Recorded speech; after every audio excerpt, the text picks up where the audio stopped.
మరిచిపోతూ ఈ మాట మాట్లాడుతూ మాకు అర్థమవుతుంది. వస్తున్నాడని చెప్పానంటే పదే పదే ఏదో గ్రాఫ్ పెంచుకునే ప్రయత్నం చేస్తుంది. అరే ఎమ్మెల్యేగా గెలిచిందే అసెంబ్లీకి వెళ్ళమని ప్రజలు పంపినటువంటి సందర్భం.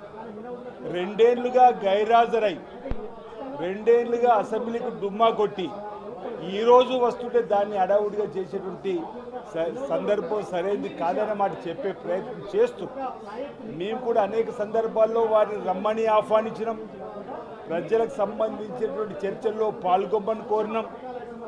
ఈరోజు ఈ పాలమూరుకు సంబంధించినటువంటి ఎత్తిపోతుల పథకంపైనే కాదు చర్చ, 10 సంవత్సరాల్లో కృష్ణా గోదావరి జలాల్లో జరిగినటువంటి అంశాలపైన, తెలంగాణకు జరిగినటువంటి తీరని అన్యాయం పైన, ఆ తర్వాత 2 ఏళ్లలో గౌరవ ముఖ్యమంత్రి రేవంత్ రెడ్డి నాయకత్వంలో ఉత్తమ్ కుమార్ గారు సాగునీటి రంగంలో మంత్రిగా చేసిన వాటిపైన కూడా చర్చ చేయడానికి కోసం సంసిద్ధంగా ఉండాలని చెప్పండి.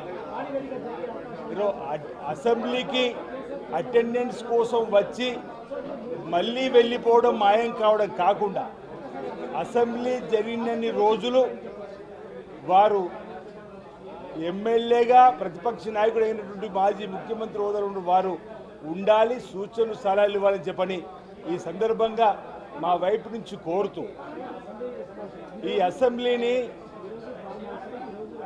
మామ అల్లుడు కొడుకులాగా రాజకీయం కోసం మార్చుకోకుండా, లేదంటే అసెంబ్లీలో నేను రాకపోతే ఇద్దరి మధ్య ఉన్నటువంటి గొడవలు పెరిగిపోతున్నాయి, మా పార్టీ ప్రతిష్ట తగ్గిపోతుందని చెప్పనే భావనతో వస్తున్నటువంటి మాటను కూడా ప్రజలు చర్చించుకున్న సందర్భంలో ఈరోజు తెగ అడావుడి చేస్తున్నటువంటి వారికి అంటే ఒకవేళ ఈరోజు వారు వస్తురని చెప్పని బీఆర్ఎస్ నాయకులు కారెక్కిండు, బయలుదేరిండు, వస్తుండు అనేటువంటి మాట అంటే ఈ 2 ఏళ్లలో మీరు అసెంబ్లీలో ప్రజా సమస్యలు లేవనెత్తడంలో విఫలమైతే వారు బయలుదేరినని చెప్పని మీరు చెప్పదలుచుకున్నారా?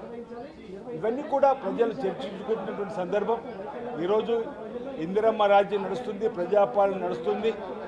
ప్రజలకు ఉపయోగపడేటువంటి, ప్రజలకు సంబంధించినటువంటి మేలైనటువంటి కార్యక్రమాలు అమలు చేసుకుంటూ ముందుకు పోతున్న సందర్భంలో వచ్చినటువంటి ఈ అసెంబ్లీ సమావేశాల్లో మీ సూచనలు సలహాలు ఇచ్చి రాష్ట్ర సమగ్ర అభివృద్ధికి సహకారం అందిస్తారని చెప్పండి. రాజకీయం కోసం వాడుకోకుండా ఉండాలని చెప్పి మా వైపు నుంచి తెలియజేస్తా ఉన్నాం.